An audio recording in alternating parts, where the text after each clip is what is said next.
handful. And this morning we'll be sharing from the Gospel according to John, the 20th chapter, the first handful or a bit more of verses. I'm going to make the presumption that this is a story that's familiar to you. And if it's not groovy, that's just fabulous. But I hope that you hear this story anew this morning. If your translation is a little different from mine, I'll be reading from the Common English Bible. That is all right. I am not reading from the Greek. I can say Alpha and Omega, but not a whole lot more than that with any fluency. So somewhere in between your translation and mine, the words on your page and the words on mine, there is a word that God will speak to us together. A reading from John. It was still the first day of the week. That evening, while the disciples were behind closed doors because they were afraid of the Jewish authorities, Jesus came and stood among them. He said, "Peace be with you." After he said this, he showed them his hands and his side. When the disciples saw the Lord, they were filled with joy. Jesus said to them again, "Peace be with you. As the Father sent me, so I am sending you." Then he breathed on them and said, "Receive the Holy Spirit. If you forgive anyone's sins, they are forgiven. If you don't forgive them, they aren't forgiven." Thomas, the one called Didymus, one of the 12, wasn't with the disciples when Jesus came. The other disciples told him, "We've seen the Lord." But he replied, "Unless I see the nail marks in his hands, put my finger in the wounds left by the nails, put my hand into his side, I won't believe." After 8 days, his disciples were again in a house, and Thomas was with them. Even though the doors were locked, Jesus entered and stood among them. He said, "Peace be with you." Then he said to Thomas, "Put your finger here, look at my hands. Put your hand into my side. No more disbelief. Believe." Thomas responded to Jesus, "My Lord and my God." Jesus replied, "Do you believe because you see me? Happy are those who don't see and yet believe." Then Jesus did many other miraculous signs in his disciples' presence, signs that aren't recorded in this scroll. But these things are written so that you will believe that Jesus is the Christ, God's Son, and that believing you will have life in his name. Friends, hear what the Spirit is saying to God's people. You may be seated.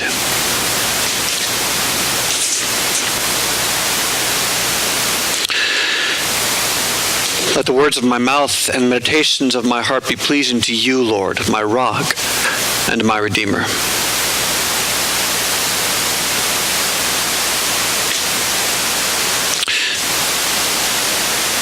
There's a word missing in the Common English Bible, which is fine, I suppose. We don't have a successful verbatim translation of the Bible because that is a nigh on impossible task. Greek is an old language and it doesn't function in the same way that English does. But this particular word ought to introduce verse 24. And if you still got it open, maybe it's in your translation or maybe in the one in your head when this story starts bouncing around. But it's that word, that simple word. But Jesus shows up in the disciples' locked room and pieces them out and puffs on them and gives them authority to forgive, and it's astounding and it's amazing. But what?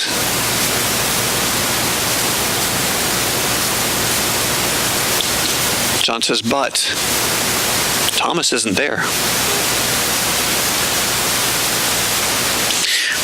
I guess excluding the conjunctions as a storytelling tool, we actually do it a lot in translation because English isn't the same as Greek, and we don't have the same rules, and we don't have the same structure. In English today, we like concise phrases and short sentences. Short sentences are great. They're the best sentences. Nobody has better sentences.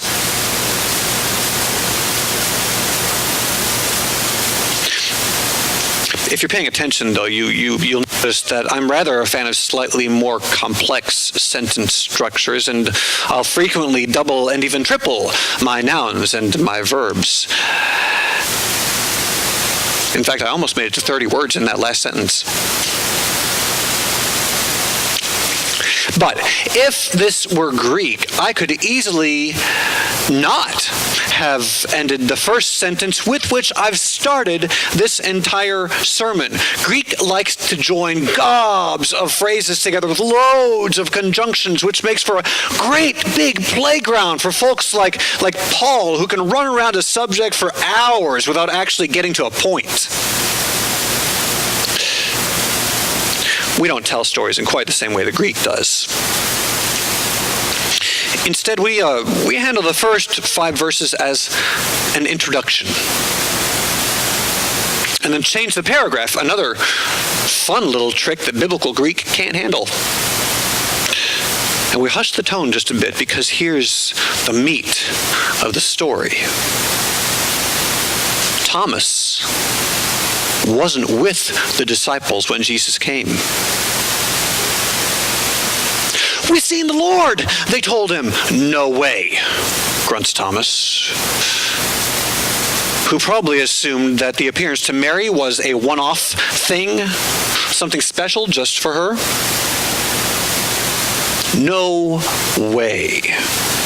No way he appeared to the rest of these punks while he was out on a grocery run. Seriously, Tom, like the door was locked and everything, and suddenly, here he is. No way. No way I missed that. You're full of it. You are totally full of it. You're messing with me. Why the heck would you do that? This isn't funny. You're full of it. And I won't believe you unless I can plug those nail wounds and a gash in my side with my own hands.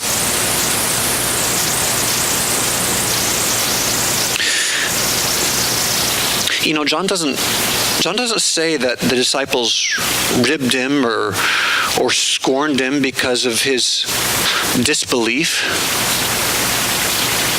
Read the story. I mean, they weren't any better. You remember who was at the cross at the end? It wasn't any of them. Every one of them deserted him. Which is what Jesus said they would do. Which is what all of us would do. We tend to handle Thomas as a cautionary tale, and I think that's a mistake.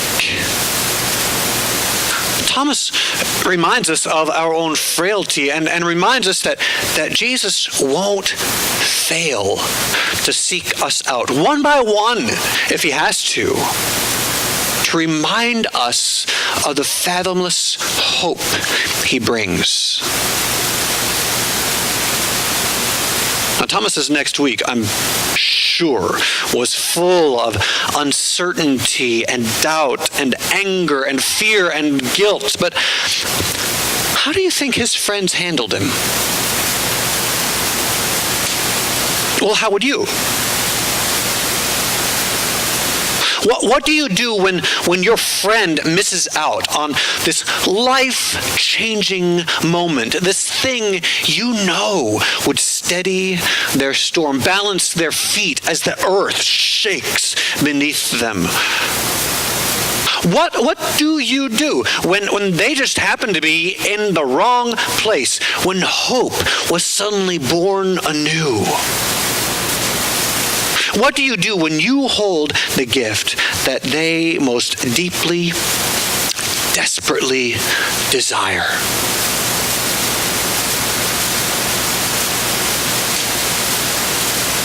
I think, and I hope I know you all well enough to say this, I think that you share it. And maybe you're careful about how you go about that, and maybe it depends on their character and on your character and what the dynamic looks like between the two of you together. But I think you share that hope as well as you're able. I mean, wasn't the most recent gift that Jesus gave them a gift that specifically binds people back together, that heals relationship, that stops the bleeding of the deeply inflicted wounds of the soul? Isn't that what forgiveness does?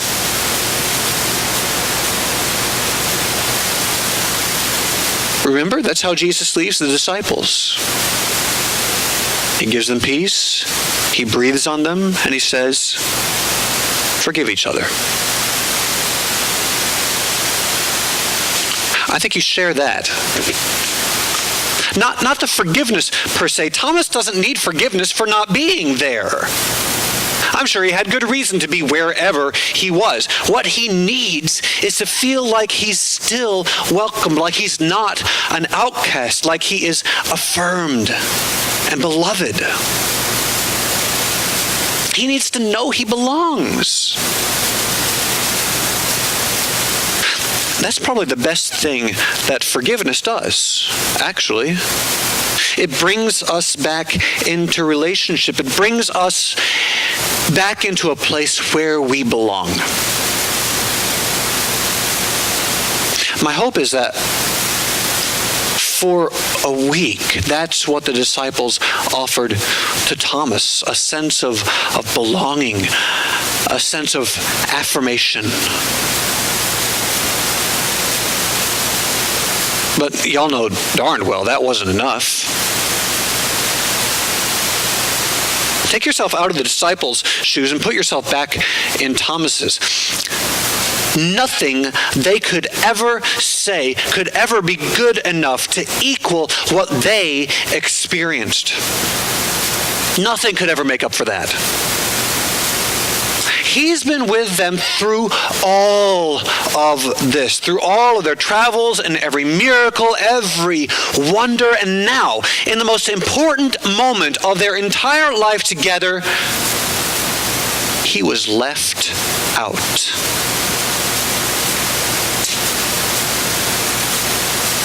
Nothing they could say could ever be enough to make up for that. So, a week later, why does it take a week? I don't know. Maybe that's the first time they just all happen to be in the same place again. A week later, Jesus shows up.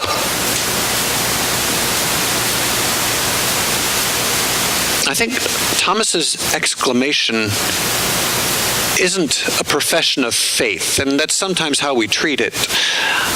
I think it's just an outpouring as every hopeless, guilt-ridden, angry, terrified place in him is flooded by a dam breaking of joy and relief and hope. I bet he hasn't got a clue what's even coming out of his mouth. It's just the grace of God overflowing from him. My Lord and my God!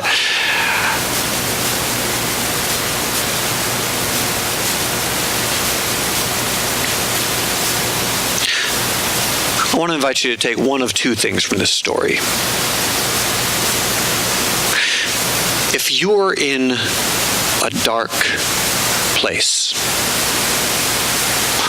a place of hopelessness and guilt and anger and fear, a place that feels abandoned and directionless and far from home, know that God is not only looking for you, like the Good Shepherd looks for the one out of 100 sheep who's lost. God is not only looking for you, but God already knows exactly where you are. And God is calling your name right now. Find your way through the caterwauling of those demonic voices of hopelessness and fear and anger, and listen for the voice of your shepherd. The voice that greets you only to say, "Peace be with you." You are not abandoned. You are not lost to God.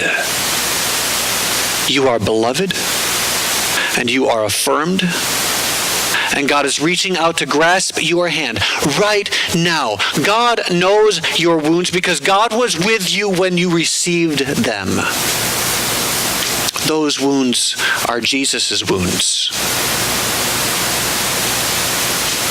Your shepherd is looking for you.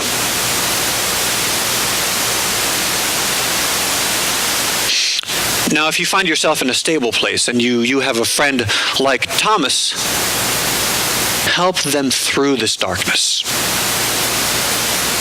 Help silence those demons and make the air clear so they can hear Jesus' voice through the tumult. Be hope in a hopeless place.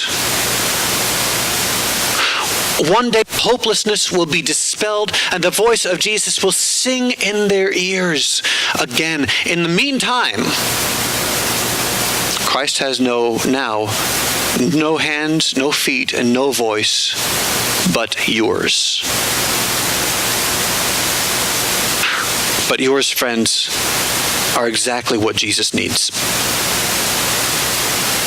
You are the gift. You are the hope that the world needs. In the name of the Father, and of the Son, and of the Holy Spirit. Amen.